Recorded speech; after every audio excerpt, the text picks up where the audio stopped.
ছাদে আসছিলাম আমার ধূপের জন্য, কিছু নারকেলের ছোবা কাটার জন্য। তো আইসা দেখলাম ছাদের যে ছাদ বাগান, এগুলোর যত্ন নাই। এই যে কী অবস্থা হয়ে রয়েছে, এই গাছগুলোর যত্ন করা হচ্ছে না, ঠিকমতো পানি পাচ্ছে না। পানি না পাওয়ার কারণে সবচেয়ে বেশি সমস্যা হচ্ছে। তারপরে আলহামদুলিল্লাহ মোটামুটি দেখতে অনেক সুন্দর ফুল ফুটছে, ভালোই লাগতেছে, খারাপ না। দেখছো তালের আটি, তালের আটি ঘেরা হয়েছে, এই যে তালের আটির ঘেরা হয়েছে। এগুলো কাইটা খাইতে অনেক মজা। আমাদের গ্রামের বাড়ি অনেকগুলো ফলায় রেখেছি, আমরা অনেকগুলো কাইটা খাইছি, তারপর অনেকগুলো পইরে আছে। এই সুন্দর ফুল ফুটছে। তারপরে এদিকের বাগানটা দেখাও, এদিকের বাগানটা দেখো, এদিকে অনেক সুন্দর ফুটছে।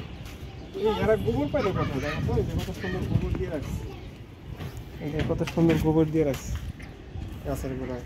এই যে মরিচ গাছটা লাগায় রাখছে, এই যে গাছটা বড় হইলে অবশ্যই ফলন হইতো, কিন্তু যত্নের অভাবে বড় হচ্ছে না, ফলনও হচ্ছে না। দেখো দেখো, ও পেয়ারা আসছে।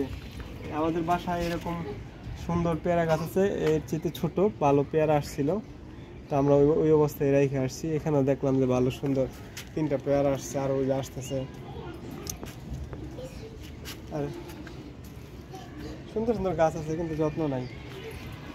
ঠিক আছে, ধন্যবাদ। ইনশাল্লাহ আমাদের একদিন বড় ছাদ বাগান হবে, সেটা সবাইকে একদিন ঘুরিয়ে দেখাবো।